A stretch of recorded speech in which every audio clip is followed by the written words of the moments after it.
Start करने से पहले मेरी आप दोस्तों से ये रिक्वेस्ट है कि मेरे चैनल को जरूर से सब्सक्राइब कर लो और बेल के आइकन पर भी जरूर क्लिक कर लो। कोई चालीसा पढ़ रहे, हनुमान चालीसा, शिव चालीसा, राम रक्षा स्तोत्र, गोवर्धन चालीसा। जब हम चालीसा का पाठ करते हैं तो उतनी देर तक, जितनी देर पाठ कर रहे हो, दिया जल रहा है, उतनी देर तक देवता एक पांव पर आपके सम्मुख में टकटकी लगाकर खड़े रहते हैं। इसलिए चालीसा करते समय, पाठ करते समय, अर्चना करते समय घी दिए में उतना ही डालना चाहिए जितनी जरूरत हो। भर कर दिया, रख दिया, हनुमान चालीसा का पाठ पूरा हो गया, तुम तो चली गई चाय पी रही, नाश्ता कर रही, और हनुमान जी वहीं एक पांव पे खड़े, दादा कब ये ठंडा हो, कब मैं घर जाऊं दूसरी जगह। अच्छा, पहले की जो बूढ़ी अम्मा होती ना, डोगरी बड़ी चतुर होती है, तुम देखना उनको। वो घी की बत्ती में बत्ती डुबो के रख दे, एक बत्ती निकाल के रखे, और बउवन इतनी समझदार, बउवन सोचे हमारी सास इतनी कंजूसड़ी कि बताओ बत्ती में घी भी सही नहीं डाले, तो सास जाए उधर, बहू डाल के दिया भर के बुझ जाए। अब सास से पूछो तो सही कि केवल बत्ती क्यों लगाई, एक हनुमान चालीसा पढ़ना है तो बत्ती उतनी लगना चाहिए जितनी पाठ हो जाए। अब इनको कौन समझाए? बहुओं को लगता है सास कंजूस हो गई, बेचारी कंजूस नहीं रही, फायदा सोचती तुम्हारा, और कोई बात नहीं। ना जाने बेचारी सास उनका जीवन कब सुधरेगा। जो भी करती हैं, जब भी करती हैं, अच्छा करती हैं, फिर भी बुरे ही माथे पड़ जाती बेचारी। करे क्या कि जब कोई मनुष्य भगवान शंकर के शिवलिंग का मात्र पार्थिव ही क्यों ना हो, मात्र निर्माण करता है, मात्र निर्माण करता है, और उसने उस शिवलिंग का निर्माण यदि भाव से किया है, प्रेम वश किया है, भगवान को रिझाने के लिए किया है, और वो शिवलिंग का निर्माण प्रदोष के समय पर करा गया है, तो महाराज वो जीवन का सर्वाधिक सुख प्रदान कर दे। लिंग पुराण कर रही है, स्कंद पुराण कर रही है, शिव महापुराण कर रही है, मात्र निर्माण ही कर लेना, मात्र निर्माण। एक शिवलिंग बनता है महाराज, बात निकली है शिव महापुराण की, तो आपको वर्णन कर दें, पर जिसको बहुत जरूरी हो, बहुत ही जरूरी हो, बहुत ज्यादा कष्ट में, मतलब रो रो के जिंदगी निकल रही हो, तो बनाना ये बात का शिवलिंग, उसको कहते हैं भस्म शिवलिंग। गाय का आलोना कंडा हाथ ना लगा हो, सूखा हो, उसको जलाकर उसकी भस्म तैयार कर कर, उस भस्म में थोड़ा सा गंगा जल मिलाकर, और उसमें थोड़ी सी काली तिल डालकर, पीस कर डालकर, उसका जो शिवलिंग का निर्माण करता है व्यक्ति, किसी भी महीने के प्रदोष पर, किसी भी प्रदोष पर उस शिवलिंग का निर्माण कर कर किसी विद्वान ब्राह्मण को बुलाकर रुद्राष्टाध्यायी से अभिषेक कर लेता है, महाराज उसकी मनोकामना 3 महीने के अंदर पूरी। भस्म शिवलिंग का अभिषेक, भस्म शिवलिंग का अनुमोदन आप लिंग पुराण में पढ़ो, स्कंद पुराण में पढ़ो, और शिव महापुराण के विद्येश्वर संहिता में पढ़ो, भस्म का शिवलिंग का व्याख्या मिल जाए। भस्म शिव पर निवेदन है आपसे, ये जो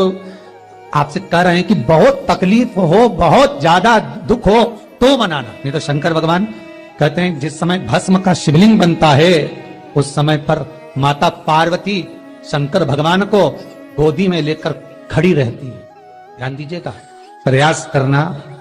कहीं बहुत सुंदर यज्ञ हुआ हो, बहुत बड़ा अनुष्ठान हुआ हो, बहुत बड़ा यज्ञ पूजन हुआ हो, तो उसमें जो गोला चढ़ता है, नारियल का गोला, गोटा, वो गोला जो समर्पित होता है पूर्णाहुति पर, उस जले हुए गोले को लेके आ जाना और उसकी राख तैयार कर, उस गोले की राख, और उस राख को कपड़े से छान कर किसी भी महीने की शिवरात्रि पर, किसी भी महीने की शिवरात्रि को भगवान को समर्पित करना हो बस, और उसको उठाकर वापिस कटोरी में डालकर लेकर आ जाना, और उसमें थोड़ा सा गाय का घी मिलाकर उसको रख ले। महाराज किसी व्यक्ति से अपना कोई काम निकालना है, कोई पैसा खाकर बैठ गया है, नहीं दे रहा, आप मांग कर रह गए, वो चुकाने कोई तैयार नहीं है, 1 रुपया देने कोई तैयार नहीं है, कोई अनाज तुमने किसी को भरा था, कोई व्यापार का काम था, तुमने माल भेज दिया, वो पैसा नहीं भेज रहा, तो वो जो भस्म तुमने तैयार करी है, भस्म का काजल बनाकर, तिलक लगाकर उस व्यक्ति से केवल हाथ मिला लो, या एक बार उसके सामने खड़े होकर अपनी अर्चना कर लो, जो चीज चाहिए उसकी बात करो। महाराज ज्यादा से ज्यादा 15 दिन, ज्यादा से ज्यादा 20 दिन, इससे ज्यादा दिन नहीं लगेंगे और अपना काम सफल हो जाए।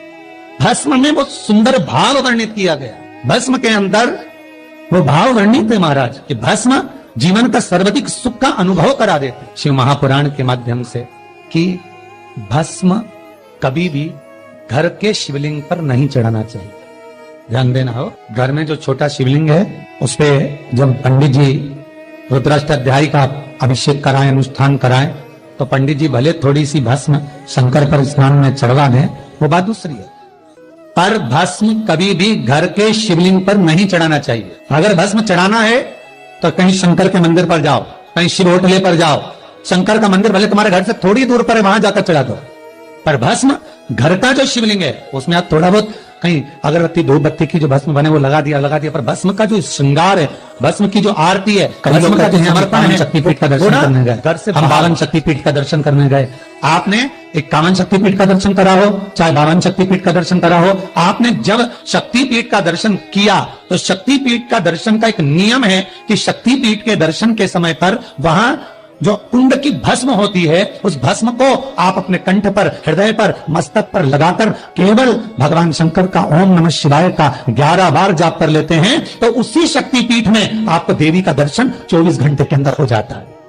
उसी शक्तिपीठ में जिसके आप स्मरण करने के लिए गए हो, जिसका आप दर्शन करने के लिए गए, किसी भी रूप में आएगी मां, किसी भी रूप में आएंगे भगवान और आपको दर्शन देकर जाएंगे। देवी भागवत में शक्ति पीठ की आराधना का क्रम लिखा हुआ है। हमारे कई लोग जाते हैं कामाख्या देवी गए, मनसा देवी गए, हम नैना देवी गए, हम चिंतपूर्णी गए, जो भगवान के जहां शक्ति पीठ है वहां जाकर अगर आप दर्शन कर रहे हैं, थोड़ी सी भस्म, कुछ नहीं है तो अगरबत्ती की भस्म, धूपबत्ती की भस्म जो मिल जाए उसको लगाकर आप 11 बार शिव का जाप करिए। आपको 24 घंटे अगर वहां पर हैं तो 24 घंटे के अंदर मां आपको प्रमाण दे देगी कि मैं आई हूं और